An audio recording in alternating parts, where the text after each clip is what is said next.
આપણા બધાના અને સાક્ષર ભૂમિ નડિયાદના વડલા જેવા વડીલ કહેવાય એવા યાજ્ઞિક સાહેબ, પણ એવા અમારા મિત્ર હસીતભાઈ, હસીતમ મધુરમ એવું કહેવાયું છે આપણે ત્યાં. આ હસીતભાઈ આટલા બધા એવા સરસ સરસ સરસ બધાના પ્રોજેક્ટ કરતા હોય છે, પ્રકલ્પ કરતા હોય છે કે આપોઆપ આપણને મધુર લાગવા લાગે. અને અત્યારે તો બહુ મિષ્ટ રીતે એણે મારું સ્વાગત કરાવ્યું. આમ હું જાદુની દુનિયામાં હોગવર્ટ્સમાં હોય એવું મને લાગ્યું. મેં કહ્યું આ તો મોગલ દરબારમાં બેઠા હોય એવું લાગે છે, ગુલાબની બાદલીઓ વચ્ચે બેઠા હો ત્યારે. અને આ તમે બધા બેઠા છો અત્યારે રવિવારની એક સવાર ફ્રેન્ડશિપ ડેની, મારા નામે, ગ્રંથના નામે.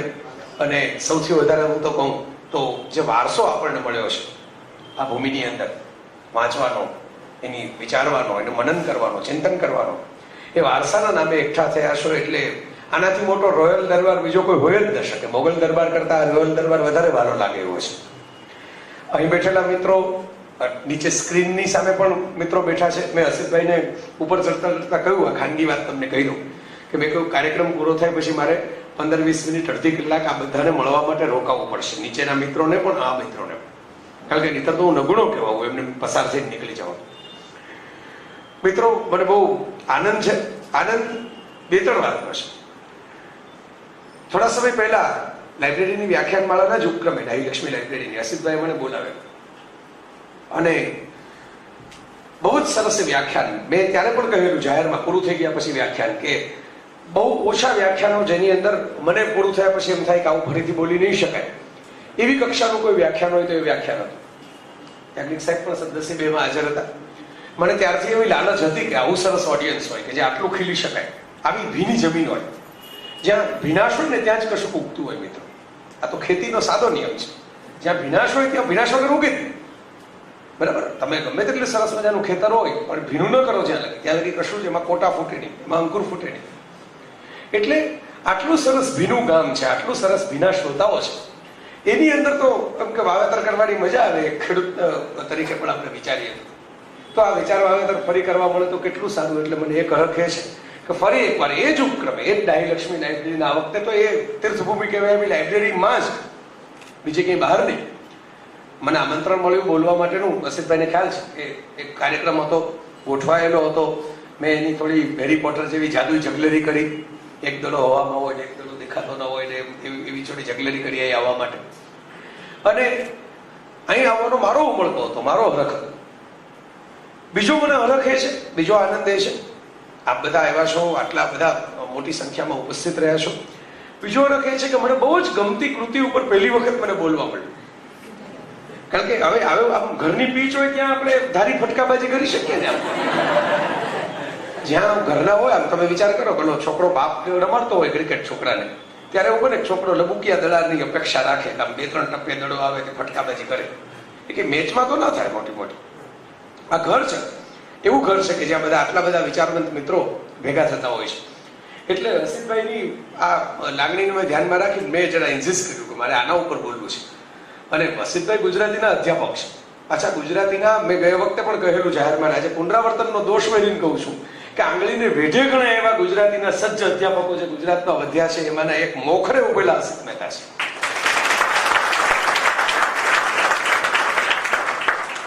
બે આંગળીના વેઢાનો ઉપયોગ કરીએ તો વેઢા વધી પડે. ત્યારે તો મને એવું લાગે છે કે હું પ્રવાસ કરું છું જોતા ગુજરાતીના અધ્યાપકો શોધવામાં, ખરેખર જેમનું ગુજરાતી એટલું સજ્જ હોય.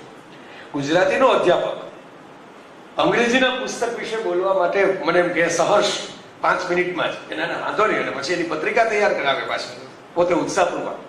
મારા આશીષભાઈનો પણ ખાસ આભાર માનવાનો, બહાર જે એમણે સજાવટ કરી છે. અહીં અમારા હેરી પોટરને પણ બેસાડી દીધા છે પાછા તૈયાર કરીને. મારે એમનો પણ ખાસ આભાર માનવાનો. તમારા બધા યુવાન મિત્રો તો ખરા છે. અને મને આ હરખ છે કારણ કે હું હેરી પોટરની સાથે મોટો થયો છું. આમ જુઓ, કેટલાક બાળકો તો એવા છે કે જે ખરેખર બાળક જ હતા, હેરી પોટર જેવડા, અને હેરી પોટર સાથે મોટા થયા. હું તો મોટો થઈ ગયો, હેરી પોટરની કૃતિ આવી ગયા. આપણી ટેકનિકલ ટર્મ્સની અંદર 90ની સાલની અંદર તો હું પુખ્ત વયને વટાવી ચૂકેલો, 18 વર્ષની, ખ્યાલ નહીં. પણ કેટલો ગ્રોથ જે થતો હોય, માણસમાં વિકાસ થતો હોય, કેવી ઘટનાઓ. હું એમ માનું છું કે કદાચ આ જેટલા બેઠા છીએ ને આપણે બધા, વૃદ્ધોથી માંડીને સાવ આમ સ્કૂલે જતા બાળકો જેવા પણ 2-3 ચહેરાઓ મને દેખાયા, ત્યાં સુધીના હું મિત્રો કહું કે આપણે બધાની લાઈફમાં ક્યારે એવું બનવાનું નથી, હેરી પોટર જેવી ઘટના ફરીથી થવાની નથી. આપણે બધા જાણીએ છીએ કે દિવસે દિવસે લખવાની જ પ્રવૃત્તિ બંધ કરી દે છે. એટલે લેખકો મટી જવાના છે એવું નથી, પણ કાગળ પેન લઈને લખવાની ઘટના પૂરી થઈ જવાની છે. આ તો હું એમ માનું છું 2030-2040 ની સાલ આવશે ત્યાં સુધીમાં કોઈ કાગળ પેનથી લખતું જ નહીં હોય. The writing skill will be vanished day by day.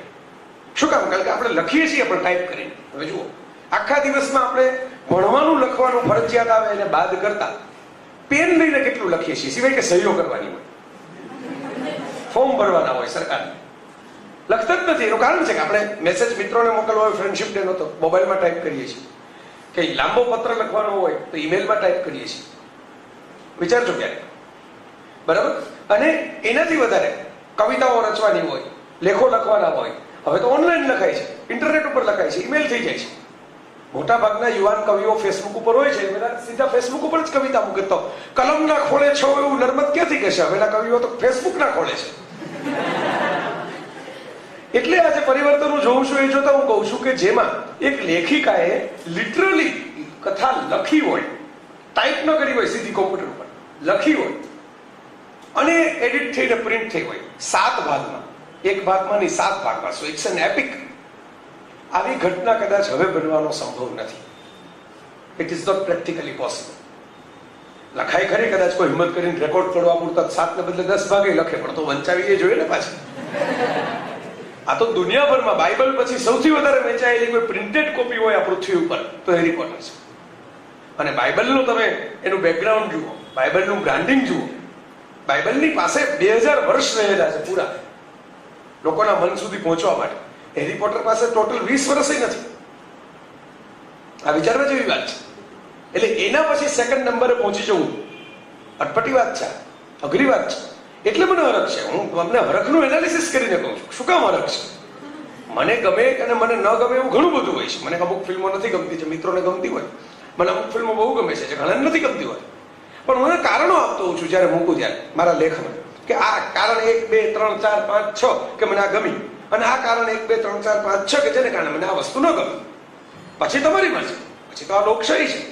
આટલા કારણો ચકાસીને તમે નક્કી કરો, તમે જોખો, પછી નક્કી કરો કે આ મારે સ્વીકારવું છે કે નથી સ્વીકારવું. ફાઇન. મુદ્દો એ છે મિત્રો કે હેરી પોટર ઘણી રીતે ઐતિહાસિક. સ્ટીફન કિંગ બહુ મોટા અંગ્રેજીના હોરર નોવેલ સ્પેશિયાલિસ્ટ આપતો, પણ લેખક તરીકે બહુ મોટું નામ, પહેલી નોવેલ લખનારો માણસ, અને બહુ બેસ્ટ સેલર અને વર્ષોથી બેસ્ટ સેલર રહ્યા એવા લેખક સ્ટીફન કિંગે. કારણ કે હેરી પોટર પછીની ઇમિડિયેટ સિરીઝ આવી ટ્વાઇલાઇટ, સ્ટીફની મેયર, બરાબર? અને એ પણ પેલી બેલાની એની આખી લવ સ્ટોરી, અને એ પણ સારી ચાલી એના પુસ્તકો. સ્ટીફન કિંગને જયારે પૂછવામાં આવ્યું, જો આ રોલિંગે નથી કહ્યું, કિંગે કહ્યું છે. કિંગ અમેરિકન લેખક છે, રોલિંગ બ્રિટિશ લેખક છે, એટલે કંઈ કોઈ ડાયરેક્ટ કનેક્શન નથી. કિંગને પૂછવામાં આવ્યું કે ટ્વાઇલાઇટ અને હેરી પોટર એક વેમ્પાયરની સ્ટોરી છે, એક મેજિકની સ્ટોરી છે, તમે કઈ પસંદ કરો? કિંગે બહુ સિમ્પલ જવાબ આપ્યો કે ટ્વાઇલાઇટ સિઝનલ છે, પોટર ટાઈમલેસ. સિઝનલ હોય ને, આમ ચોમાસું આવે એટલે મકાઈના ભૂટ્ટા આપણને ખાવા મળે, પણ એ તો જ્યાં લગી ચોમાસું હોય 2 મહિના ત્યાં લગી જ મકાઈના ભૂટ્ટામાં સ્વાદ આવે. એ જ ભૂટ્ટો હું તમને માની લો કે ફેબ્રુઆરી મહિનામાં ખવડાવું, તમને ભાવશે નહીં, કારણ કે મજા જ નહીં આવે. એની જે માહોલની મજા છે, માંડવીના લીલા ઓળા અમે કાઠિયાવાડમાં ખાતા હોઈએ, માહોલની જે મજા છે ત્યારે શેકીને ખાવાની, લીલી માંડવી જ ન મળે તમને. પછી તમે વિચાર કરો, કેરી તો હવે ફ્રોઝન કેરીઓ થાય જ છે. આપણા ઘરના ફ્રીઝરમાં આપણે ધારીએ કેરી મૂકીને ફ્રોઝન કરી શકીએ, પણ તમને મજા આવશે જેન્યુઅલી દિવાળી ઉપર હું તમને કેરી ખવડાવું છું. એની મજા નથી. એ સિઝનલ ફ્રૂટ છે, ટાઈમલેસ ફ્રૂટ નથી, સિઝનલ ફ્રૂટ છે, બરાબર? એમ દરેક સિઝનની ખાવાની જેમ મજા હોય, એમ ટ્વાઇલાઇટની એક મજા છે. ઘણી એવી કૃતિઓ છે જેની મજા હોય. અત્યારે એક બહુ ચાલી છે 50 Shades of Grey, બરાબર? એ પણ સિઝનલ છે. ચાલી છે એટલે એવી ચાલી છે કે મેં નજર સામે જોયું. હું ગયા વર્ષે અમેરિકા હતો, જેટલા તમે ઇન્ટરનેશનલ એરપોર્ટ ઉપરથી પસાર થાવ દરેક જગ્યાએ એના જ કાઉન્ટર પડેલા હોય, એવી ચાલી. ઇન્ડિયા ટુડે એના ઉપર કવર સ્ટોરી કરી આપણે, ભારતની એડિશન આવી ત્યારે. પણ એ સિઝનલ છે. મેં એ પણ વાંચી છે એટલે કહું છું, ટ્વાઇલાઇટ પણ વાંચી છે એટલે કહું છું, પોટર પણ વાંચી છે એટલે કહું છું કે પોટરમાં હું કિંગના અભિપ્રાય સાથે સંમત છું કે આ ટાઈમલેસ. કેમ ટાઈમલેસ છે આગળ હમણાં આપણે જે સાથે મુસાફરી કરવાની છે એમાં જોશું કે કેવી રીતે ટાઈમલેસ. પણ આ ફરક છે. બીજી એક વાત એ કે એવી ઘટના ક્યારે બને કે જેમાં 7 ભાગમાં પુસ્તકો બહાર પડતા હોય, આપણે પુસ્તકો વાંચતા જતા હોય, એ દરમિયાન મેં એની ફિલ્મ શૂટ થવા લાગી હોય. હવે ફિલ્મમાં જે એક્ટરો કામ કરતા હોય એને ખુદને જ ખબર ન હોય કે આગળ શું લખાવાનું છે. કારણ કે હજી નવલ તો લખાતી હોય. ધારો કે હેરી પોટરનો પહેલો ભાગ બહાર આવ્યો ફિલ્મના રૂપે 2001-2002 ની સાલની અંદર એ ફિલ્મ રિલીઝ થઈ, first Harry Potter. Chris Columbus Home Alone સિરીઝના ડિરેક્ટરે બનાવી. બરાબર, ત્યારે તો હજી હેરી પોટર સિરીઝ પૂરી નહોતી થઈ. રોલિંગે તો લખવાની ચાલુ રાખી. રોલિંગ તો લખવાનું ચાલે એટલે ફિલ્મોમાં કામ કરનારા મિત્રોને પણ ખબર ન હોય કે આનો એન્ડ શું આવવાનો છે, છતાં ફિલ્મ બનવાની શરૂ થઈ ગઈ હોય. કથા પૂરી થાય પછી ફિલ્મ બને એમ નહીં, કથા લખાતી હોય ને ફિલ્મો શરૂ થઈ જાય. અને 8 ફિલ્મો બને. છેલ્લી પુસ્તક તો એવડું મોટું હતું રોલિંગે લખેલું કે એને ફિલ્મોમાં તો ઘણું કાપી કૂપીને સમાવેલું છે.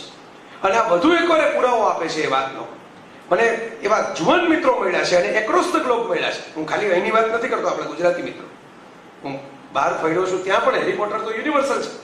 તમે અમેરિકા જાઓ તો ત્યાં એના ફેન મળે, લંડન જાઓ તો ત્યાં પણ એના ફેન મળે, જર્મની જાઓ તો ત્યાં પણ એના ફેન મળે. આ બધા સાથેની ચર્ચા કરી છે. બધાનું એક યુનાનિમસ ઓપિનિયન છે કે બુક વાંચવાની જેવી મજા આવે છે એવી ફિલ્મ જોવાની નથી. જો અહીં પણ આવી વધુ એકવાર આ સાહિત્યની શક્તિ શું છે પુરવાર કરે છે. જે રોલિંગ ખુદ એમ કહે છે કે what is literature? Literature is documentation of imagination. સાહિત્ય એટલે મને તો વાંધો નથી, જેમ આપણે તો બધા મને ખબર નહીં પડે, તમને દેખાશે પણ નહીં દેખાય. આમ આપણે ઇન્વોલ્વ હોય ને એટલે બહુ વાંધો ના આવે. આમાં હસીફભાઈને દેખાય એ કરુણામય છે એટલે એને એમ ખ્યાલ આવે કહો તો પરસેવો મળે છે, પણ હું તો ઇન્વોલ્વ હોઉં મારી વાત એટલે મને ખબર ના પડે. મિત્રો, જે વાત છે બહુ મહત્વની છે. Documentation of imagination. અલ્ટિમેટલી તમે જયારે હેરી પોટર વાંચો છો ત્યારે જે ઇમેજિન કરો છો ને, એના પાત્રો, એના નામો, એના પ્રસંગો, એની ઘટનાઓ, આ એવી કથા છે જેની અંદર બધું આમ તમને આમ હાર્ટબીટ તમારી થંભાવી દે એવી થ્રિલ્સ છે એની અંદર. તમને એમ્યુઝ કરી દે વન્ડરથી. આમ અજાયબ, કંઈક નવું, કંઈક અનોખું, અજાયબ. સેન્સ ઓફ વન્ડર અને સેન્સ ઓફ થ્રિલ બે અલગ અલગ થ્રિલ છે. બરાબર, તમે મધરાતના 2:30 વાગે એક જૂની હવેલીની અંદર કચુડાટ કરતા દરવાજા ખોલીને કરોળિયાના ઝાડા વિંધીને જાઓ અને ત્યાં તમને પગના ઝાંઝરનો અવાજ સંભળાય. એ થ્રિલિંગ છે પણ એમ્યુઝિંગ નથી. બરાબર, તમને ભયની લાગણી થાય, થ્રિલની લાગણી થાય, રોમાંચ થાય, પણ એમાં એમ્યુઝિંગ નથી. અને હું કહું કે ચોકલેટનો પર્વત હોય અને વાદળ ઉપર આપણે એમ કે સુતા સુતા એ ચોકલેટના પર્વત પાસે જઈએ અને એક ચોકલેટ લેવાની હોય એમાંથી. This is something wonderful, this is amusing. Harry પોટરમાં જે મજા છે એ છે કે આ બંનેનું કોમ્બિનેશન એમાં છે. કથાની અંદર basically why it is super hit, એનું સિમ્પલ રીઝન એટલું જ છે કે it's a story of schooling years. કોઈ પણ વ્યક્તિ, અહીં જેટલી વ્યક્તિઓ બેઠી છે એમાંથી જો શાળાએ ગઈ હોય વ્યક્તિ, તો એને ખાતરીથી હું તમને કહું કે કોઈ પણ વ્યક્તિના જીવનનો જો બેસ્ટ ટાઈમ હોય તો એનો સ્કૂલિંગ ટાઈમ છે. નો રિસ્પોન્સિબિલિટીઝ, પપ્પાના પૈસે પાર્ટી કરવાની, કોઈ માથાકૂટ નહીં, કોઈ ટેન્શન નહીં, કોઈ વરી નહીં. બરાબર, અને થોડો ઘણો જુનિયર કોલેજ ટાઈમ જેને આપણે કહીએ, સિનિયર નહીં. તમે પછી માસ્ટર ડિગ્રીમાં પહોંચી ગયા હો ત્યાં લગીમાં તો કરિયર ને જોબ ને ઇન્ટરવ્યુ ને કેમ્પસ ને એવું બધું ચાલુ થઈ જાય. બરાબર, પણ જુનિયર કોલેજ ટાઈમ જે હેરી પોટરમાં જીલાયો છે, એની જે ખૂબી છે બાંધી રાખવાની જ છે. It's a story of schooling. મેં તો એક મારા વ્યાખ્યાનની અંદર કહેલું, મારે ગાંધીનગરની અંદર બધા માધ્યમિક શાળાના આચાર્યોને સંબોધવાના, તમામ આખા ગુજરાત આચાર્ય સંઘનો, જિલ્લા આચાર્ય સંઘ બધા જે હોય છે એનો કાર્યક્રમ હતો. મેં એમ કહેલું કે દરેક આચાર્યએ તો હેરી પોટર ફરજિયાત વાંચવી જોઈએ. એટલા માટે એક તો એની અંદર સ્કૂલિંગ યર્સની વાત છે, ઉત્તમ આચાર્યનું કેરેક્ટર છે પ્રિન્સિપાલ ડમ્બલડોર. અને બીજું એનું કારણ એ છે કે પોતાના ઓડિયન્સને જે વાનગી ભાવતી હોય એનો ટેસ્ટ તો હંમેશા આચાર્યએ કરવો જ જોઈએ. આટલા બધા વિદ્યાર્થીઓ કે હેરી પોટર પાછળ પાગલ થાય છે. પોતાના ઘરમાં ટીવી હોય છે. પશ્ચિમની અંદર તો પ્રાઇવેટ બેડરૂમ છે દરેક બાળકોને, પ્રાઇવેટ બેડરૂમ પોતાના, એમાં પોતાનું ટીવી હોય હલાવી, પોતાનું કોમ્પ્યુટર હોય કે આઈપેડ હોય હલાવી. સ્કૂલે જતા બાળકોને, એવું નથી કે હું મોટા ઉંમરની વાત કરું છું. હવે આવા ઓડિયન્સને તમે છેતરી ન શકો. બાળક છે ને એ બહુ પ્રામાણિક ગ્રાહક છે અને તમે છેતરી ન શકો. બરાબર, માન ખાતર આપેલો આઈસ્ક્રીમ છે એ મમ્મી પપ્પા ખાઈ જાય ન ભાવતો હોય તો, પણ નાનું ટેણીયું ભેગું હોય કે એક ચમચી મોઢામાં મૂકીને પછી મૂકી દે, કારણ કે નથી ભાવતો, નથી જ ભાવતો. એને માન રાખવાનું નથી યજમાન. બરાબર, એ તો ભેગડો તારે તમે ફરાને એને ચમચી આપો. બાળક જેવા ગ્રાહકોને તમે કતાર લઈને ઉભા કરી દો ટેલિવિઝન અને ડિજિટલ યુગના, પ્રાઇવેટ ટીવીના યુગમાં, સેટેલાઇટ ચેનલના યુગમાં. તમે બાળકો લાઈન લગાવીને ઉભા હોય એવી રીતે તમે ઉભા કરી દો એક એક પુસ્તક લેવા માટે. અમદાવાદ ક્રોસરોડમાં લાગેલી લાઈન મેં નજરે જોઈ છે. એવું નથી કે આ લાઈન કે ન્યુયોર્કમાં જ લાગે છે. એ કક્ષાનો જાદુ એક લેખક ઉભો કરે આ તો આમ મને તો બહુ આનંદ થાય કે આપણે લેખક થયા, એમ આપણી પત્રાવળી આ પંકજમાં પડે. લેખકોના હાથમાં આવો જાદુ હોય છે. તો અમે તમને થોડો હરખ શું કામ થાય છે એના મેં કેટલાક વાત કરી, કેટલીક પેટ છૂટી વાત, કે ડેનિયલ રેડક્લિફ આ હર્માયોની બનેલી, એમાં વોટસન, બરાબર, આ બધા કલાકારો જે છે, તમે વિચાર કરો, એ હેરી પોટર સાથે મોટા થયા છે. પહેલી ફિલ્મમાં નાના હતા, જેમ જેમ ફિલ્મ આગળ વધતી ગઈ એમ મોટા થતા ગયા, એ ટીનેજર થઈ ગયા, ઇન્ડિપેન્ડન્ટ હીરો કે હિરોઈન થઈ ગયા, ત્યારે છેલ્લો ભાગ આવ્યો ફિલ્મનો, બરાબર. એવું જ વાર્તાને હેરી પોટર સાથે છે. એ દાખલ થાય છે સ્કૂલમાં, 7 years ઓફ સ્કૂલિંગ, જેને આપણે કહીએ ને 8મા ધોરણથી કોલેજના 2 વર્ષ સુધી, 8 થી 12 4 વર્ષ, અને કોલેજના બીજા 2 કે 3 વર્ષ આપણે ગણીએ, બરાબર. સેમેસ્ટર સિસ્ટમમાં ગણો તો 6 સેમેસ્ટર, બરાબર. ધોરણ 8 થી સેમેસ્ટર 6 સુધીનો જે ટાઈમ હોય, મેં તમને કીધું એમ, the best time to leave the life. આપણી કુદરતી આપણી ભેગી હોય, કારણ કે આપણા નવા નવા સેલ્સ બનાવતી હોય, આપણી ચામડીઓ સરસ આમ દહેજમાં આમ ચળકતી હોય, બરાબર. પછી તો કુદરત આપણી સામે કાવતરાઓ કરવાની શરૂઆત, એટલે એમ થાય કે હવે તો પૂરું, હવે આપણને આમાં રસ નથી, હવે નવા જે એમાં રસ છે, આને કાઢો, અને આ વાળ ખેરવાની શરૂ કરો, આની ચામડી છે એમાં કરતલીઓ પાડો, અને ડાયાબિટીસ પેદા કરો, બરાબર. પણ જે બેસ્ટ ટાઈમ ઓફ યુથ છે, બેસ્ટ ટાઈમ ઓફ લાઈફ, એ પોટરમાં છે. એ કથામાં જીલાયો છે તમારો બેસ્ટ ટાઈમ. દરેક માણસને આ મેમરી કોઈ જ ભૂસી ન શકે, મને આ ખ્યાલ છે. આ મેમરી એવી મેમરી છે કે જેને કોઈ ભૂસી, એમાં તમે જે વાંચ્યું હોય, એમાં તમને જે મિત્રો મળ્યા હોય, એમાં તમે જે ખાધું પીધું હોય, એમાં તમે જે જલસા કર્યા હોય, ફર્યા હોય, ધમાલ મસ્તી તોફાન કર્યા હોય, સ્કૂલમાં ફટાકડા ફોડ્યા હોય, તે પણ યાદ. તો આ ટાઈમની કહાની છે. આ ટાઈમની કહાની બહુ ઓછા લોકો સફળતાપૂર્વક ઝીલી શકે છે. શું કામ ઓછા લોકો ઝીલી શકે છે? કારણ કે એમાં લેખક ઉપદેશક થવાના ચાન્સ બહુ વધારે છે. સ્કૂલિંગ યર્સની વાત કરતી વખતે લેખક છે ને ઉપદેશક, પ્રીચી થવાના ચાન્સ બહુ વધારે છે. રોલિંગની જે ખૂબી છે એ છે કે એને કઈ ઓછો ઉપદેશ નથી આપ્યો હોય કથામાં, બહુ આપ્યો છે, ઠાંસીને આપ્યો છે. મોરાલિટીની જ સ્ટોરી છે આખી. મહાભારત જેવી જ કોઈ પણ મહાન એપિકમાં શું હોય? There is a good versus evil, conflict of good versus evil. એ હોમરનું તમે ઇલિયાડ કે ઓડિસી લઈ લો, કે રામાયણ કે મહાભારત લઈ લો, આપણે ultimately all the epics are story of good versus evil. એ રાખ્યું જ છે રોલિંગે, પણ એમાં પ્રીચીનેસ નથી રાખી. ઘટનાઓ બને છે, એક પછી એક ઘટનાઓ. તમને એમ એક પાત્ર આવીને લાંબા ભાષણો જ કરી જાય એવું નથી. વચ્ચે વચ્ચે સરસ કોટ આવે, વચ્ચે સરસ તમને આમ ચોંટી જાય હૃદયની અંદર, એવા એક વાક્ય આવે. પણ આટલી અદભુત રસથી છલોછલ કહાણી, મને તો બહુ મજા પડી. મેં ભૂતકાળમાં આની ટીકાઓ થતા લેખો પણ વાંચ્યા છે ગુજરાતી. હેરી પોટરની ટીકાઓ થતા લેખો જયારે મેં વાંચ્યા ને, ત્યારે મેં એક વખત બહુ મૂર્ધન્ય કહેવાય એવા કેટલાક આપણા સાહિત્યકાર મિત્રો, અમુક હયાત નથી ને અમુક હજી છે, એવા લોકોએ આ લેખો લખેલા. ત્યારે મેં એમને જે તે વખતે જયારે રૂબરૂ મળ્યા એમાંથી અમુક મિત્રો, ત્યારે એમને કહેલું, મેં કીધું આપણે લખી તો નાખ્યું કે આ વિદેશી કથા છે, જાદુ ટોણાની વાર્તા છે, અને એનો નવી પેઢી એમ કે બહુ આવી પશ્ચિમી કથાના પ્રભાવમાં છે ને અંતે.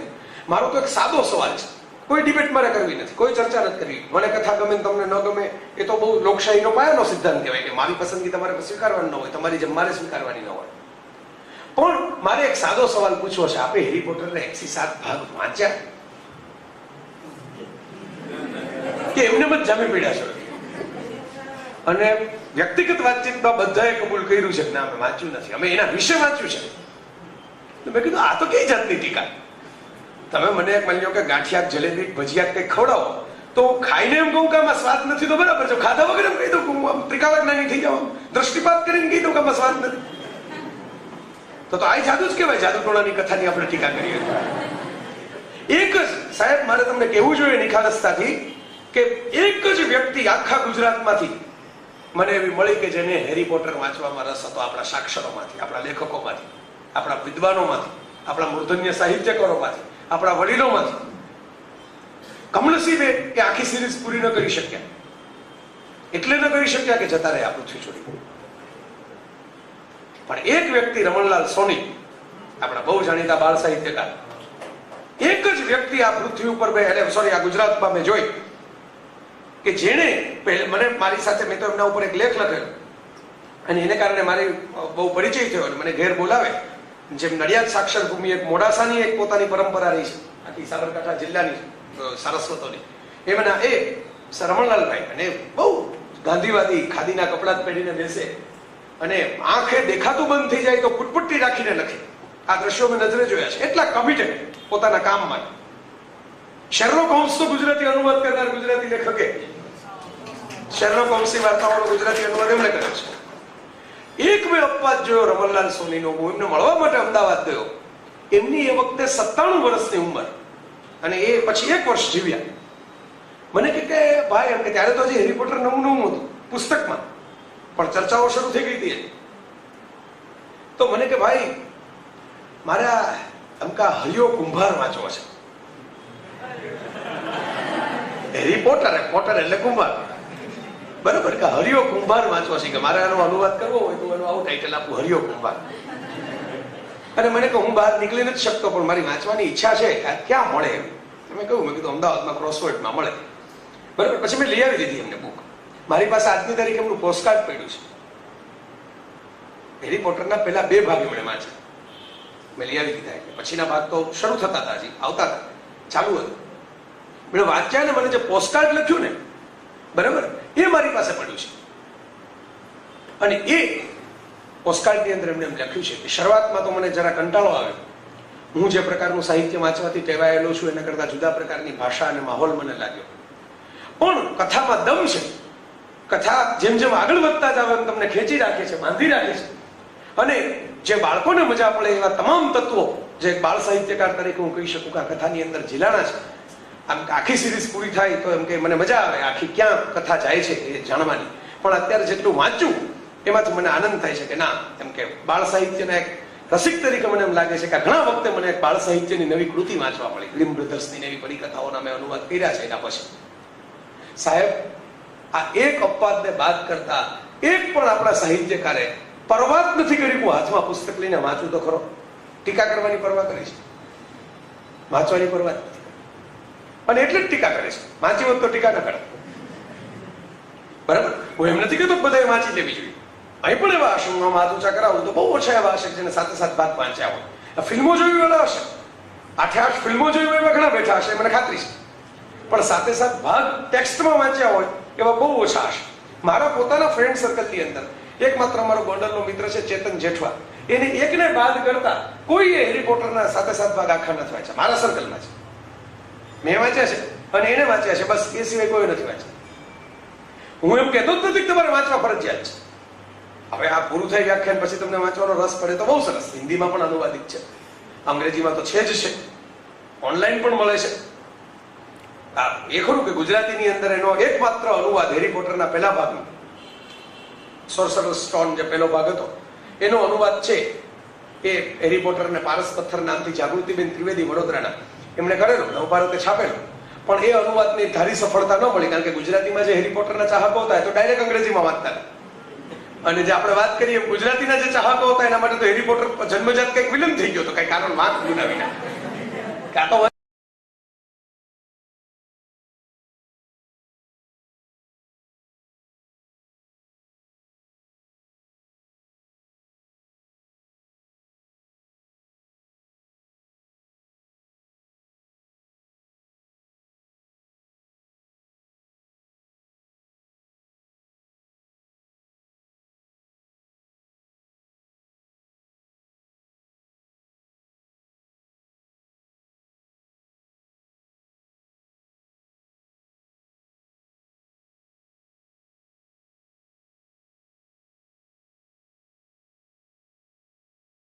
થવું જોઈએ, ટીકા નહીં. કુતૂહલ થવું જોઈએ કે આમાં શું હશે એવું બધું, આટલા બધા લોકોને ગમી જાય છે. અને ત્યાંથી આપણી વાત શરૂ થઈ છે. એટલે આ પ્રસ્તાવના આવી. હવે પુસ્તકનું પહેલું પાનું ઉઘડે છે. આપણી વાત અહીંથી શરૂ થાય છે મિત્રો. એવું છે શું હેરી પોટર? એસા જાદુ હે ક્યાં? જાદુ તો છે, પણ આવું એસા જાદુ ડાલા રે સુરમયી હે ઉજાલા રે એવું એક હિન્દી ફિલ્મનું આઈટમ સોંગ હતું, બરાબર? એક એવું બીજું હિન્દી ફિલ્મનું એટલું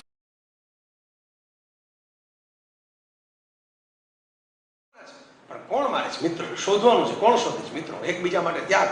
અને સૌથી મોટું બલિદાન જીસસ ક્રાઇસ્ટનું જે બલિદાન ગણાય છે ખ્રિસ્તી ધર્મમાં. રોલિંગ ખ્રિસ્તી બેકગ્રાઉન્ડમાં મોટા થયા હોય એટલે સંદર્ભો આપોઆપ પેલા આવે. રામાયણ મહાભારતના આપણી વાતોમાં એમ રોલિંગની વાતોમાં ક્રિશ્ચિયાનિટીના સંદર્ભ આવે. એને કઈ ક્રિશ્ચિયાનિટીની વાતો નથી લખી. એકચ્યુઅલી ચર્ચ તો બહુ નારાજ છે હેરી પોટરની વાતો. ચર્ચો તો વચ્ચે શરૂઆતમાં તો ફતવા બતવા બહાર પાડ્યા હતા કે આ તો વેટિકનની વિરુદ્ધની વાત છે, આમ છે તેમ છે, એવું બધું કરીને કે જાદુ ટોણાની વાતો શીખવાડે છે, આમ છે. પછી તો ધીરે ધીરે બધું શાંત થઈ ગયું, એવડી સફળતા મળી હતી. લોકપ્રિયતા ભલભલી બાબતોને ચૂપ કરી દેતી હોય છે, એવું છે. પણ જે મૂળ વાત છે ક્રિશ્ચિયાનિટીમાં, સેક્રિફાઈસ ઓફ ક્રાઇસ્ટ કહેવાય છે એમ ક્રિશ્ચિયાનિટીની અંદર કે જીસસ ક્રાઇસ્ટ છે એ લોકોના દર્દ દૂર નહોતા કરી શકતા. એ કઈ એમાં એવું નથી બતાવ્યું કે બધા લોકોના દર્દ દૂર કરી શકે, પણ હું તમારી પીડામાં ભાગીદાર છું. આઈ એમ પાર્ટનર ઓફ યોર સફરિંગ. હું પીડાઈશ, તમે પીડાતા હશો તો હું તમારી ભેગું પીડાઈશ. જયારે ઓલો જજ એને કહે છે, પેન્ટિયસ પાયલટ, ભૂલતો ન હું, સાહેબ એવું નામ છે રોમન જજનું, અને એને એમ કહે છે કે તમે એમ કે હું જવા દઉં તમને, તમે એમ કહી દો ને કે મેં કોઈ ગુનો કર્યો નથી, હું આ લોકોની સાથે નથી. એટલે જીસસ એમ કહે છે કે ભાઈ આમ કે આટલા બધાને તમે મારી નાખો એના કરતા મને એકને મારી નાખો એ બરાબર છે, હું મરી જવા તૈયાર છું આ લોકો માટે.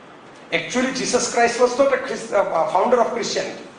ખ્રિસ્તી ધર્મની સ્થાપના ઈસુ ખ્રિસ્ત કરી જ નથી. એને ખાલી પ્રવચનો આપ્યા છે, ગુજરી ગયા. એના શિષ્યો સેન્ટ પીટર અને સેન્ટ પોલે ક્રિશ્ચિયાનિટીની શરૂઆત કરી. ધર્મ સ્થાપવો એવું મગજમાં હતું જ નહીં જીસસ ક્રાઇસ્ટનું, પણ બલિદાનને કારણે એવડી મોટી ઘટના થઈ ગઈ, લોકોમાં એવડો આમ અસર થઈ ગઈ, ઓહો આ માણસ ક્રોસ ઉપર લટકી ગયો આપણને બચાવવા માટે. એમાંથી એના ફોલોઅર્સ એટલા બધા વધી ગયા, ક્રિશ્ચિયાનિટી નામનો ધર્મ આવી ગયો પૃથ્વી ઉપર. એ જે કથા વાત છે એ હેરી પણ કરે છે. હેરી વાર્તાની અંદર એક વખત મરે છે, એક વખત હેરીનું મૃત્યુ બતાવવામાં આવ્યું છે વાર્તામાં. ફોર સમ મોમેન્ટ્સ મૃત્યુ બતાવવામાં આવ્યું છે કે આ મરે છે. શું કામ મરે છે? મિત્રોને બચાવવા માટે મરે છે. અને Christian way it is acceptance of suffering and sacrifice. હું બીજાની પીડા મારા ઉપર લઉં છું, પણ એ પીડા માટે હું મારું બલિદાન આપું છું. આજે અનેક સંતો મહંતો આપણે ત્યાં થઈ ગયા. અમારે સૌરાષ્ટ્રની અંદર તો ઢગલો થઈ ગયા. સંત દેવીદાસ તખત વિદ્યાઓની સેવા કરી. કચ્છમાં દાદા મેકરણ એ નીકળતા પેલા બધા લઈને ઘોડા ઉપર અને ગધેડા ઉપર અને એના કૂતરાને લઈને પાણી પીવડાવવા માટે રણમાં. આ બધા જે સંતો થઈ ગયા આ જ વાત છે. સફરિંગ, બીજાની પીડા પોતાની ઉપર લેવાની, અને અલ્ટિમેટલી શું કરવાનું? બલિદાન, બીજા માટે પોતાનો બલિદાન આપવાનું. હેરી પણ આ કરે છે, અને એટલે જ એ મૃત્યુના દરવાજેથી પાછો ફરે છે. એમાં સરસ વાત છે, death is an great adventure. મૃત્યુ શું છે આપણને કોઈને ખબર નથી, કારણ કે મરી ગયેલા માણસો આપણને અનુભવો શેર કરવા આવતા નથી. અનુભવીઓની વાત આપણને સાંભળવા મળતી નથી. જે સાંભળવા મળે છે મારા જેવો બોલતો હોય મૃત્યુ વિશે, તો બિન અનુભવી માણસ 1.5 કલાક બોલે મૃત્યુ ઉપર. અનુભવી 1.5 કલાક કોઈ આમંત્રણ, રસીદભાઈ આમંત્રણ આપે. રસીદભાઈ એમ કે 400 વર્ષ પહેલા એમ કે આપણા નડિયાદની સાક્ષર ભૂમિમાં સાક્ષરવર્ય હતા. આજે એમ કે એમનું પ્રેત છે આવીને ડાયલક્ષ્મી લાઇબ્રેરીમાં વ્યાખ્યાન આપશે આપણને મૃત્યુ પછીના જીવન વિશે. બધાને રસિક ભાવિકોને એમ કે નડિયાદના આવવા ઉપસ્થિત રહેવા ખાસ નિમંત્રણ છે. એવું તો શક્ય થવાનું નથી. Death is an great adventure. Adventure એટલે તમે જેમાં જાણતા નથી. તમે પહાડ ચડવો છે ને તમને ખબર નથી કે એમાં શું થવાનું, પડી જાશું કે ચડી જાશું, ખબર નથી, છતાં પહાડ ઉપર જાઓ છો. આ સાહસ. એમ મૃત્યુ એક સાહસ. તમે મૃત્યુમાં એન્ટર થાવ એટલે એક સાહસ કરો છો.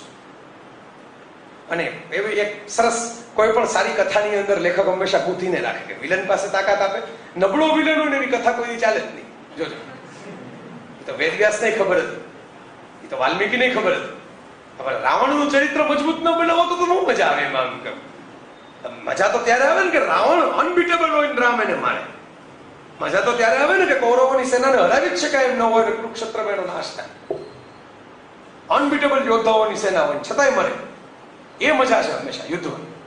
એટલે વિલન પાવરફુલ બતાવ્યો છે, પણ એની સામે એક આખી સ્ટોરી બતાવી છે, ડેથલી હોલોઝની સ્ટોરી. 3 ભાઈઓ છે, 3 ભાઈઓને મોત મળે છે રસ્તામાં, અને મોત કહે છે કે એક વસ્તુ તમારે આપવી હોય તો માગો આમ કહે. એટલે પહેલો મોટો ભાઈ છે એમ કહે છે કે મને દુનિયામાં કોઈની પાસે ન હોય એવી જાદુની છડી આપો, મેજિક વોન્ડ. એટલે એલ્ડર વોન્ડ નામની જગતની સૌથી શક્તિશાળી જાદુની છડી એને મોત આપે છે.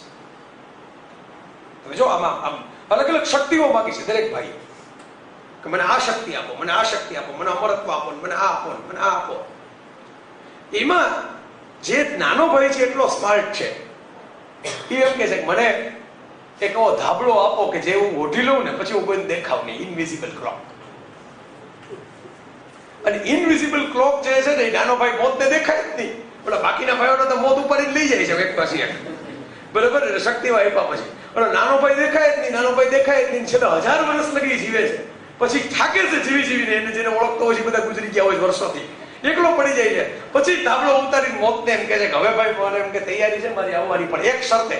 એટલે મોત કે મારે તો આ ક્યારની ડેટા એન્ટ્રી બાકી છે, લોન ઉઘરાવાની, આટલું વ્યાજ તને મેં ક્યાં અદ્રશ્ય થવાનો ધાબળો આપ્યો છે, તું મને જ નથી દેખાતો ક્યારે મારે ગોતવો હોય તને. એટલે કે ધાબળો રહેવા જોઈએ એની શક્તિઓ સાથે, પછી હું જાઉં. અને એ શક્તિઓ જેની સાથે એક જગ્યાએ એકઠી થાય એ મૃત્યુનો મુકાબલો કરી શકે. એ મૃત્યુમાંથી એક વખત પાછો મળે, કારણ કે મોતે આપેલી ગિફ્ટ એની પાસે છે, સાક્ષાત મોતે. અને એની બહુ સરસ હેરી પોટરની ફિલ્મમાં તો એની આખી ગ્રાફિક પ્રેઝન્ટેશન બહુ સરસ છે. એનો વિડીયો યુટ્યુબ ઉપર છે, છૂટો જોજો ક્યારે.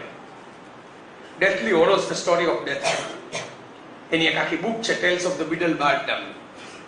એ રોલિંગે પાછી જુદી બુકે લખી અને બાળકોની ચેરિટી માટે ઓપ્શને કરી. તો આવી કથાઓને કારણે હેરી મોત પાસેથી પાછો આવે છે, જીવતો નહીં. હેરી પોતે જ એક હોર્ક્રક્સ. જ્યારે એની માં મરી ત્યારે પોતાના આત્માનો છેલ્લો ટુકડો, કારણ કે એને જેમ્સ અને લિલીના ખૂન કર્યા હતા વોલ્ડેમોર્ટે. ખૂન કરો એટલે આત્માના ટુકડા પડે. આઈ રિમેમ્બર, તમને ખ્યાલ હશે કે આપણે વાત શરૂઆતમાં જ થઈ, બરાબર? કે આત્માનો ટુકડો એક હેરીમાં નાખી દીધો વોલ્ડેમોર્ટે. નખાઈ ગયો તો, નાખી તો નહોતો દીધો જાણી જોઈને, પણ નખાઈ ગયો તો. પણ એમ છતાં હેરી સર્વાઈવ થાય છે. શું કામ? Because of friends. હર્માયોની ગોતી આવે છે કે આનું એન્ટીડોટ શું? તને મારી જ નાખે છો વોલ્ડેમોર્ટ, તું પોતે જ હોર્ક્રક્સ છો, તો એને એન્ટીડોટ શું છે? કે ડેથલી હોલોઝ ભેગા કરવા જોઈએ આપણે. ફ્રેન્ડ હોય આવી કો તો તમારે એમ કે કંઈક બચાવવા માટે તમારા બે નુસ્ખા ગોતે ને. મિત્રો જ મોટા ભાગે ગોતતા હોય ને, બધું પ્રેમપત્ર મિત્રો લખી દેતા હોય. કામની નામ કરવું જોઈએ આપણે. So this is story of love and friendship ultimately. કેટલી સરસ સરસ નાની નાની વાતો એમાં ગુથાયેલી છે. ડિમેન્ટોર્સ, એક જેલ છે, જેલના સંત્રીઓ છે ડિમેન્ટોર્સ. ડિમેન્ટોર્સ શું કરે? ડિમેન્ટોર્સ તમારી અંદરથી તમામ સુખદ સ્મૃતિઓ હોય ને એ બધી વાઇપ આઉટ કરી નાખે, અને દુઃખદ સ્મૃતિઓ હોય ને એ રાખે. તમે જસ્ટ ઇમેજિન માય ફ્રેન્ડ્સ, તમે જેટલા બેઠા છો, ખાસ કરીને આવા યુવાન મિત્રો કરતા વયસ્ક મિત્રો છે એમને વધારે સમજાશે, કારણ કે એમણે જિંદગીના અનુભવો અને સ્મૃતિઓ જાજી ભેગી કરી હોય. તમારી જિંદગીની જેટલી પોઝિટિવ મેમરી હોય, સુખદ સ્મૃતિ, સ્કૂલમાં એવોર્ડ મળ્યો હોય, ઘરની અંદર એમ કે કંઈક સન્માન થયું હોય, કંઈક મજા પડી હોય, કે બહાર ફરવા ગયા હો, પિકનિક કરી હોય, બાળકનો જન્મ થયો હોય, આ જેટલી સુખદ સ્મૃતિઓ હોય બધી ડિલીટ થઈ જાય. જેટલી દુઃખદ સ્મૃતિ હોય, કોકે તમાચો માર્યો હોય, કોકે ધક્કો માર્યો હોય, કોકે નોકરીમાંથી કાઢી મૂક્યા હોય, બરાબર? જેટલી જીવનની દુઃખદ હોય, સ્વજનનું મૃત્યુ થયું હોય, જેટલી દુઃખદ સ્મૃતિ હોય એ બધી પકડાઈ જાય. તો શું થાય? જિંદગી જેલ થઈ જાય. તમારી મેમરી તમારી જેલ થઈ જાય. એમાં તમે છટકી જ ન શકો, તમે કેદી થઈ જાવ.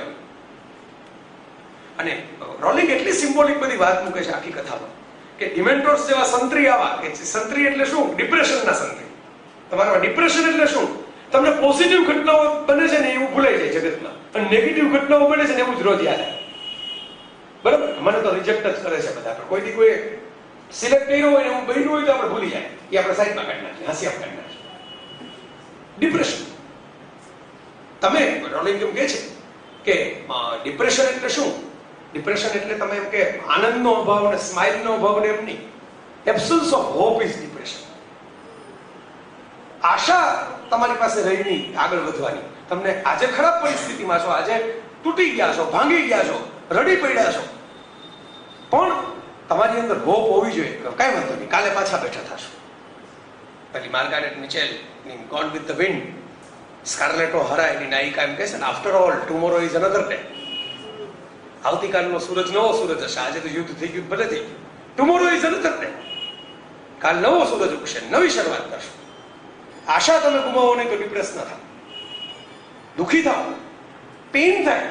Depression is not pain, depression is loss of hope. કારણ કે પેઇનમાં એમાં તમે આશાવાદી હો તો તમે બેઠા થઈ શકો પેઇનમાંથી, પણ આશા ગુમાવી ગયો તો પેઇનમાંથી બેઠા. પેઇન ન હોય તો તમને પેઇન જ થાય.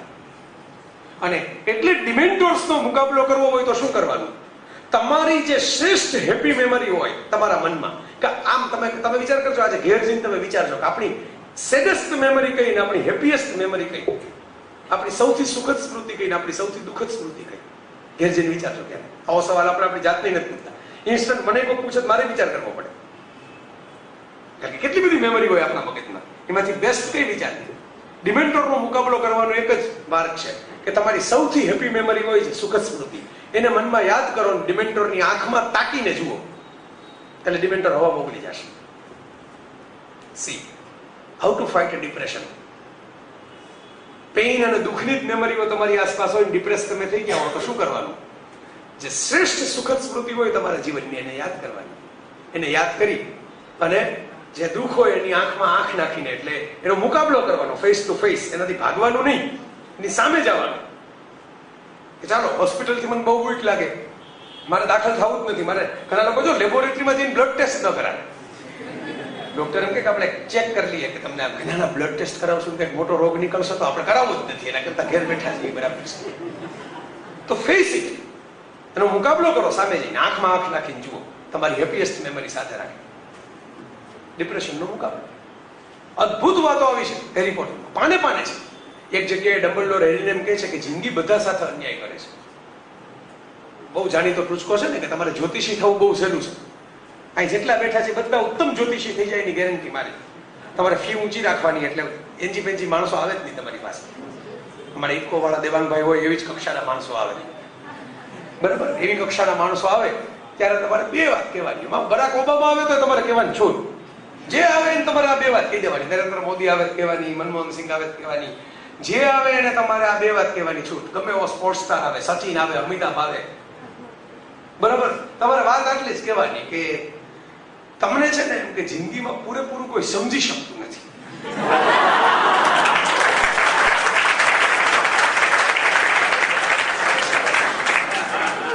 જેને કહેશો ને આવું તો કૃષ્ણ એક જગ્યાએ બોલ્યા. બોલો, કૃષ્ણએ નારદને એમ કીધું છે કે મને પૂરેપૂરો તો કોઈ સમજી જ નથી શકતું.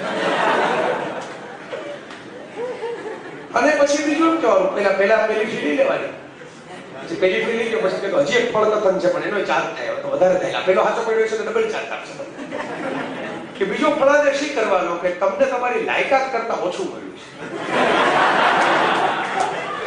દરેકના મનમાં તો જાહેરમાં નમ્રતાનો ઢોંગ બધા કરતા હોય, અરે અરે હું તો બધું અલ્લાહ મહેરબાન તો બધા પહેલવાન બરોબર. મનમાં એમ કહેતા હોય કે હજી આ તો છે ને, આ તો મોડું મળ્યું, આ તો 10 વર્ષ પહેલા મળ્યું હોય, ત્યારે તો આમ કરત ને, ત્યારે તો આમ ફરત ને, ત્યારે તો આમ કરત ને. દરેક માણસ એવી ફિલિંગ મનમાં થાય, મને મારી લાયકાત જેવું તો મળતું જ નથી. મારી લાયકાત તો બહુ ઊંચી છે, આ તો મળ્યું ભલે બંગલા મળ્યા. નહીં તો દુનિયામાં બધા ઉદ્યોગપતિઓ, બધા એક્ટરો, બધા કલાકારો, બધા ખેલાડીઓ મૂકી નથી પોતાના પ્રોફેશન. એ લાયકાત કરતા વધારે મળી ગયું એવું લાગે તો એને એમ લાગે કે હજી સચિનને નથી લાગતું, થોડુંક તો ઓછું જ છે, હજી થોડુંક ભેગું કરી લઈએ, હજી થોડુંક ઓછું છે, બરોબર? ધીરુભાઈ અંબાણીને નહોતું લાગતું હતું કે આપણી લાયકાત કરતા તો હજી થોડુંક ઓછું પડ્યું છે, આટલા અબજ થોડા આમ પૂરું થાય. હજી બે છોકરાઓને કહી ગયા કરનો દુનિયા મુઠ્ઠી મેં. આપણે તો કોઈ દી કરી નહીં. તમે આપણે તો આટલા જ ધંધામાં પડ્યા. તમે તો શાકભાજી વેચજો, બટેટા વેચજો, મોબાઈલ વેચજો, ફિલ્મ બનાવીને વેચજો, થિયેટર બનાવજો, પણ બધું વેચી નાખજો એમ જેટલું વાતમાં.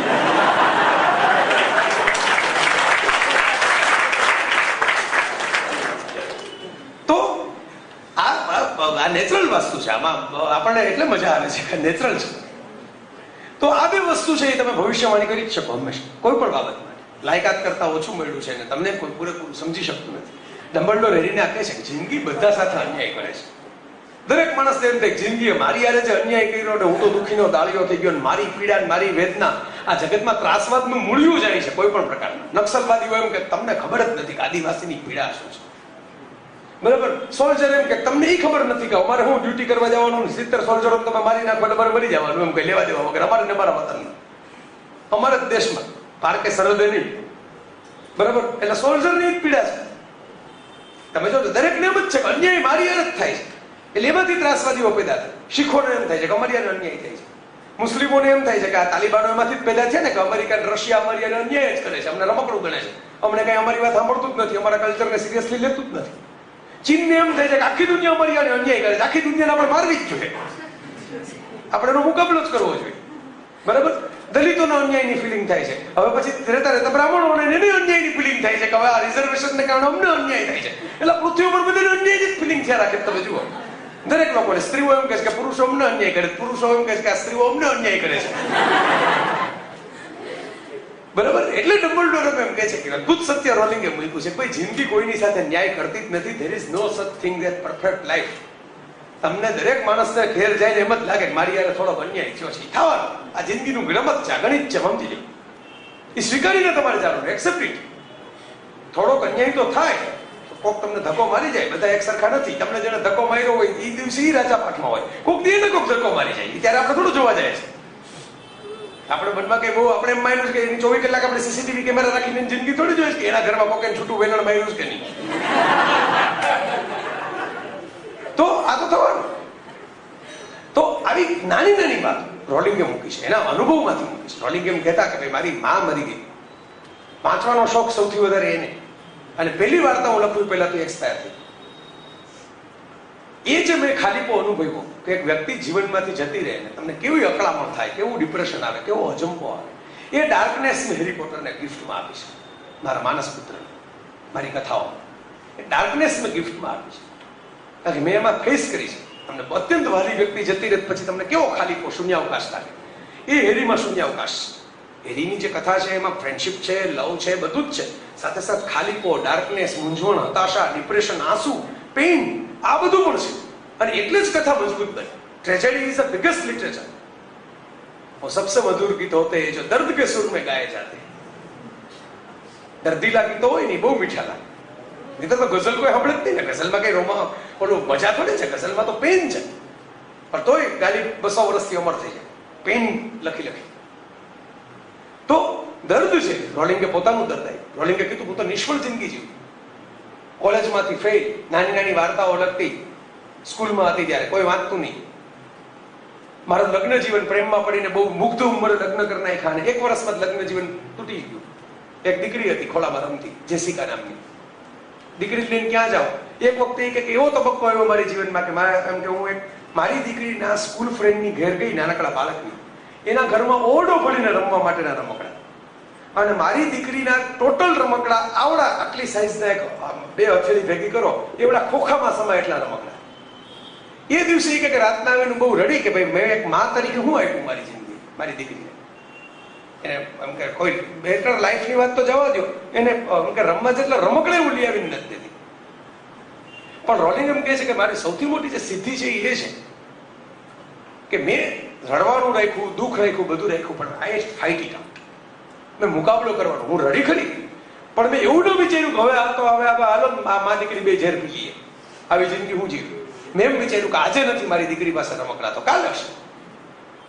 આ તો છે નહીં, આપણે કંઈક એવું કર્યું નથી એટલે રમકડા નથી. આપણે ભૂલો, ચોલિંગે બહુ સરસ વાત કરી છે કે મેં ભૂલો કરી છે. હું એવું ક્યારેય કહેતી જ નથી કે હું તો બહુ સાચી હતી ને બહુ શાણી હતી ને આ તો મારી યાર અન્યાય થઈ ગયો. મેં જ ભૂલો કરી છે. મારા ડિસિઝન ખોટા હતા. હું ભણી નહીં, ભણવાનું હતું ત્યારે સરખું. ત્યારે મેરેજ કરવાના હતા ત્યારે મેં લાઈફ પાર્ટનર બરાબર પેલો પસંદ ન કર્યો, બરાબર. પણ મેં ભૂલો કરી છે, એમાંથી હું શીખી અને આઈ કેપ્ટ રનિંગ. દોડવાનું મેં ચાલુ રાખ્યું, ભૂલોમાંથી શીખતા છે. એમાંથી હેરીની વાર્તા લખાણી બાળકોને ધ્યાનમાં રાખીને કે લખી, બાળકોને ઉછેરતી હતી.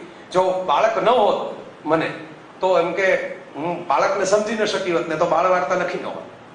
હેરી પોટરના જે અમુક પ્લસ પોઈન્ટ આપણને ખ્યાલ નથી આવતો એમાંનો એક એ છે કે એ એપિક સ્ટોરી છે, એટલે નવલકથા છે.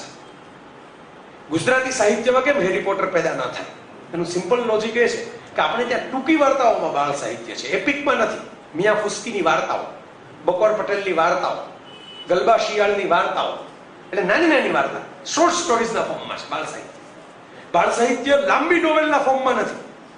ક્યારેક લખ્યા અડુક્યો દડુક્યો અને છેલ છબો અને એવા પરાક્રમો જીવરામ જોશીએ લખ્યા, બરાબર. એ એક પુસ્તક પૂરતા થયા, પણ 7-8 ભાગ થાય. જેમ ક્રોનિકલ્સ ઓફ નાર્નિયા, રોલિંગ પેદા નહોતી થઈ એ જમાનામાં પણ આ પરંપરા હતી. Lord of the rings, Hobbit, 6 ભાગ 8 ભાગમાં વાર્તા ફેલાયેલી હોય. બીજી એક યુનિકનેસ એ પણ છે જે કે રોલિંગની હું તમને છેલ્લે કહીશ શું છે, પૂરું કરતી વખતે એ સસ્પેન્સ આપણે રાખીએ હેરી પોટરની શું બીજી યુનિકનેસ છે. પણ એટલે આવી સરસ એપિક સ્ટોરી લખવાનો એને વિચાર કરે, એડિટ કરે, એ અલગ અલગ રીતે ભાષાઓમાં મૂકે, અને કેટલી બધી વસ્તુઓ એનામાંથી ગોત્યા. ક્વિડિચ નામની રમત છે હેરી પોટરમાં, જે પિક્ચરમાં જોયું બધાને બહુ ગમે. પેલી નાનકડી દડી હોય સોનાની, એમાં પાંખો આવે ને એને પછી બધા ઝાડુ ઉપર ઉડતા એની પાછળ રમતા હોય. ક્વિડિચની તો વિડીયો ગેમ બનેલી છે. આજે જ હું એમ કે મેં ફોટા મૂક્યા છે સવારના પોરમાં ઉઠીને ફેસબુક ઉપર. હું 2010માં યુનિવર્સલ સ્ટુડિયોમાં હોગવર્ડ સ્કૂલ અને પેલું વિલેજ બનાવવામાં આવ્યું છે ત્યાં હું ગયેલો રાઇડ્સમાં. અંદર તો ફોટા નથી પાડવા દેતા, અંદર એન્ટ્રી કરો એટલે કેમેરા બંધ કરાવી દે છે. એટલે કઈ લઈ નથી લેતા કેમેરા, પણ એટલો ભારત અને વિદેશમાં આટલો ફરક છે. અહીંયા ખાલી એટલું કહે છે કે please switch off your camera and mobile, એટલે બધા કરી દે. આપણે આવું કહીએ એટલે લોકોને એમ કે અચાનક ઉત્સાહ જાગૃત થઈ કે હે ફોટો પાડ્યા પાડે. હેરી પોટર ની આખી લાઈફ કરતા મોટું એડવેન્ચર હોય એટલે આપણે બહાર નીકળીને બતાવે અંદર ફોટો પાડીએ એવો આપણે બનાવી. આનાથી મોટું એડવેન્ચર શું હોય? કોઈ ફૂલ તોડવું નહીં એવું પાટિયું દેખાય એટલે એમાં સાહસના પરાક્રમના જીન્સ આપણા જાગૃત થાય. પરાક્રમ કરવું તો અહીં કરવું, અહીંથી ફૂલ તોડવું અને મિત્રોને બતાવવું કે જો તોડીએ એવું અહીંથી. એટલે આપણે ઓલા કઈ એ જવાની હે દિવાળીની જેમ ટ્રેકિંગ કરવા ન જાય, આપણે તો વંડી ઠેકવા જાય પરાક્રમ કરવું. તો અંદર તો ફોટા નથી પાડવા દેતા, પણ હું ક્યાંય જઈ આવ્યો, મને બહુ ફેસિનેશન હતું ત્યાં જવાનું. સરસ, હું ટી શર્ટ લઈ આવ્યો, પણ મિત્રો લઈ ગયા મારી પાસેથી. મિત્રો ટી શર્ટ પહેરી જવા હેરી પોટરનું. પણ એમાં ક્વિડિચની રમત છે, એ તમને રમાડે છે. તમારે એક ટ્રોલીમાં બેસવાનું અને ફરતું 3D હોલોગ્રાફિક સ્ક્રીનથી બધા ક્વિડિચ રમતા હોય અને તમારી ટ્રોલી આમ તેમ જ્યાં રાખીની વચ્ચે. એટલે સરસ આમાં ક્વિડિચ જેવી રમત છે. ક્વિડિચ નામ કેમ ગોઈતું રોલિંગે? તો ક્વિડિટી નામ છે, શબ્દ છે મૂળ ક્વિડિટી. ક્વિડિટી એટલે કોઈ પણ વસ્તુનો અર્ક, એમાંથી ક્વિડિચ નામ. ટોમ મોરવેલો રિડલ, વોલ્ડેમોર્ટ, જેનું નામ ઉલટું કરો એટલે વોલ્ડેમોર્ટ થઈ જાય. ટોમ મોરવેલો રિડલ એ એક રિડલ છે, પઝલ છે. રિડલ એટલે પઝલ, કોયડો. તો મોરવોલો નામ કેમ આવ્યું? મેરોપીનો બાપ મોરવોલો, જેને મેરોપીને બહુ ખરાબ પરિસ્થિતિમાં રાખી હતી, છેલ્લે રિજેક્ટ કરી, એમાં મેરોપી મરી ગઈ. એ મોરવોલો જે હતો, એ મોરવોલો શેક્સપિયરના 12th નાઇટ નાટકનું પાત્ર છે. એમાં મોરવોલો નામનું પાત્ર આવે છે, 12th નાઇટ. અને મોરવોલો જે છે પાત્ર છે, એ શું પાત્ર છે? એને આનંદ કોઈથી ગમતો જ નથી, આનંદનો વિરોધી છે. અને કોઈ આનંદ કરતું હોય એને ગમતું નથી, એમ એને એલર્જી છે, સાસુ જેવો છે. એટલે કોઈ આનંદ કરતું હોય એમાં એને બહુ પીડા થાય કે આનંદ કરે જ કેમ, આનંદ થાય જ કેમ નથી, મારી મંજૂરી વગેરે. એટલે એનું નામ મોરવોલો. એ મોરવોલો, ટોમ મોરવોલો રિડલ. એટલે નામ પણ ગોઈતા છે. હેરી પોટર, પોટર્સ ફિલ્ડ નામનું કબ્રસ્તાન છે. અને ત્યાં એવું કહેવાય છે કે જુડાસ, ઈસુને જે શિષ્યએ દગો કર્યો, જુડાસ પણ ત્યાં એમ કે એ પોટર્સ ફિલ્ડની અંદર હતો. એટલે એના ઉપરથી પોટર અટકવું હતું. બધામાં ક્યાંક રેફરન્સ છે. મેં ના કીધું ભારતીય નામો લીધા છે. નાગિની, સાપનું નામ નાગિની છે, વોલ્ડેમોર્ટ. એટલે નામ પણ મૂક્યા છે ને. એની એક આખું પુસ્તક રોલિંગે કીધું છે કે આખી બુક લખાય. ઇન્ટરનેટ ઉપર કેટલાક ખાખરિયા જેવું હોય તો આખા એન્સાઇક્લોપીડિયા મૂકી જ દીધા છે, હેરી પોટર એન્સાઇક્લોપીડિયા. એક એક નામના, એક એક સ્પેલના નામ કેવી રીતે ગોઈતા છે, એક એક કેરેક્ટરના નામ કેવી રીતે ગોઈતા છે અને કેવી રીતે આપ્યા છે, દરેક નામનો હિસ્ટ્રી શું, કઈ ભાષાનું નામ છે, ક્યાંથી કેવી રીતે આ નામ મળ્યું. તો આવું આટલું બધું હોમવર્ક છે. એમને નથી લખાણી હેરી પોટર. આજે રોલિંગ એન્જોય કરે છે. એક લેખક, આ આપણને લેખક તરીકે કોલાના ઊંચા કરવા જેવી વાત લાગે કે એક લેખક છે બ્રિટનની ક્વીન કરતા જાજા પૈસા કમાય, કોઈને માર્યા વગર, કોઈને લૂંટ્યા વગર, કોઈના દેશ ઉપર આક્રમણ કર્યા વગર, કોઈનો કોહિનૂર હીરો તફડાવી લીધા વગર. બરાબર, સામે ચાલી જાય. આનંદની વાત છે ને આપણે માટે. 45 કરોડ જેટલી કોપી ઓફિશિયલી વેચાય, પાયરેટેડ વર્ઝન તો જુદા. પછી ફિલ્મો બને, 8 ફિલ્મો સુપરહિટ થાય. બરાબર, રોયલ્ટી એટલે આમ તો આમ જેને કહેવાય ને, આમ જેને કહેવાય એનો અંત નથી. એક લેખક અબજપતિ થઈ જાય કૃતિ લખીને. એટલે આ વાત છે ને, હજી મારા ખ્યાલથી ગુજરાતી સાહિત્યકારો સુધી સરખી રીતે પહોંચી નથી. નહીતર આપણો ગુજરાતી જીવડો જે છે એ તરત આમ સળવળીને બેઠો થાય કે લખવું તો બાળ સાહિત્ય જ લખવું, બીજું કઈ લખવું જ નહીં. માલ તો આમાં બનવાનો છે, જે કઈ બનવાનો છે. આપણે ક્યાં ભગવદ્ ગીતાના દર્શન લખવા માટે બેઠા? આ લખવાનું હતું આમાં. કારણ કે મેં ભગવદ્ ગીતાની વાતો કરવા વાળા કેટલાય મોટી મોટી પ્રોપર્ટીઓ કબજે કરતા જોયા છે. નજર સામે મારી કે ભાઈ આ ગીતા દર્શન. મેં ગીતા દર્શન શું થયું કે મારે આ વિદ્યાલય બનાવવું છે ને, એના માટે મને તમે 2000 વારની જમીન આપીજો મફતમાં, પછી હું મારા કબજામાં લઈ લઉં. આવું થાય છે. એટલે હું તમને કહું છું કે આજે વાત છે બહુ સરસ રીતે મુકારી છે આખી હેરીમાં, કે પડદા પાછળની કહાની. હેરીની કહાની જે ઓન સ્ક્રીન તમે જુઓ છો કે કાગળમાં વાંચો છો એ નહીં, પડદા પાછળ એમાં કેવી કેવી કહાનીઓ છે. ત્યાગની કહાની, સમર્પણની કહાની, સ્ટડીની થ્રિલ અને લર્નિંગની મજાની કહાની. ક્લાસરૂમમાં સારા શિક્ષક હોય તો કેવી મજા આવે ભણવાની. અમુક એમાં સરસ સ્નેહાળ શિક્ષકો બતાવ્યા છે, જે ભણતી વખતે બહુ મજા કરાવે વિદ્યાર્થીઓને. એના ક્લાસ ભરવા માટે વિદ્યાર્થીઓ ધક્કામુક્કી કરતા હોય, દોડાદોડી કરીને. અમુક બહુ વળવિતરા અને એરડિયું પીને સવારના પોરમાં કબજિયાત 3 દિવસથી થઈ ગયું હોય એવી રીતે આવતા શિક્ષકો પણ બતાવ્યા છે, જે હસતા જ ન હોય, જે કઈ કોઈને સરખી રીતે બોલાવતા જ ન હોય. બરાબર, એવાય છે. તો આ બધા જ પાત્રો એને રિયલ લાઈફમાંથી લઈને મૂક્યા છે, પણ એની પોતાની રોલિંગની રિયલ લાઈફ તમે જુઓ, it's a kind of a fairy tale. જેને એક ખોખું ભરીને રમકડા લઈ આવવાની ત્રેવડ નહોતી પોતાની છોકરીમાંથી, એવી એક ગરીબ સ્ત્રી રાતોરાત એટલી બધી અમીર થઈ ગઈ, અબજોપતિ. પણ બહુ સરસ વાત, રોલિંગની અમુક વસ્તુઓ સરસ જોવા જેવી છે. કેઝ્યુઅલ વેકેન્સી એની નવી નોવેલ હમણાં બહાર પડી, એટલે બીતા બહાર પાડી કે મારા બાળ વાચકો નારાજ થઈ જશે. ઘણી હેરી પોટરની જે દુઃખ છે, આમ જેને કહેવાય ને, અમુક ઘટનાઓ પૂરી થાય ત્યારે તીવ્ર તૃપ્તિ થાય આપણને, વાહ સેટિસ્ફાઈડ, ઓહ મોજ પડી ગઈ.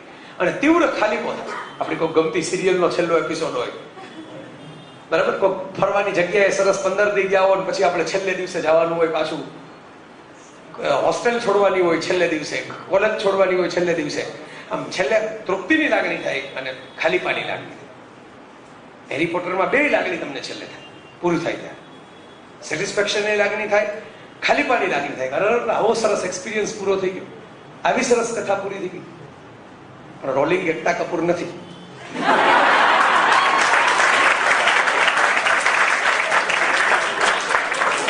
તમે કલ્પના કરો, તમે તમારા હાથમાં એક એવો ખજાનો આવી ગયો છે કે તમે લખો એટલે અબજો લોકો વાંચવા માંડે છે, કરોડો લોકો લાઈન લગાવીને લેવા માટે ઉભા છે. એટલે તમને એમ થાય નહીં, ખરા એમાં વાંધો નહીં, આપણે હજી લંબાવીએ ને થોડું. વોલ્ડેમોર્ટનો ભત્રીજો એક બેઠો છે, વોલ્ડેમોર્ટનો બાકીનો બધો લેવા માટે હજી. અને હેરીના છોકરાને મોટા કરીએ, છોકરાને મોટા કરીએ, ને આમાં ક્યાં વાંધો છે એમ લંબાવવા?